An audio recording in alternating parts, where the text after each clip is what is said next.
नमस्कार मु मो यूट्यूब चैनल रे आपण मानकु स्वागत करूची। आज मु गोटे नुआ रेसिपी बनवा जाऊँगी बनाना मिल्क शेक। चलतु जानी नेबा किपरि प्रस्तुत हम। किछि क्षीर नेबा, चीनी, कदली, काजू किशमिश और गुजराती।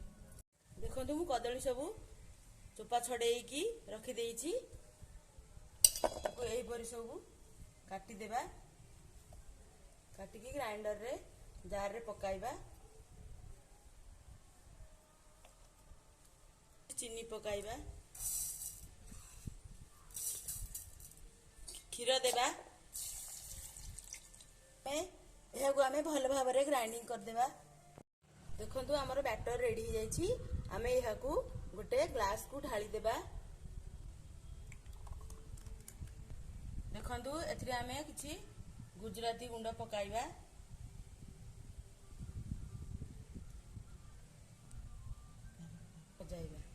एथिरे आमे किछि काजू किशमिश देई एहाकु भल भाबरे सजाई देबा। देखंतु एथरा हमर बनाना मिल्क शेक प्रस्तुत हो जाइछि। किपरि होइछि आपण एहाकु प्रस्तुत करी देखिबे। वीडियोटी भल लागिले लाइक शेयर एवं सब्सक्राइब करबा को भूलिबे नहीं।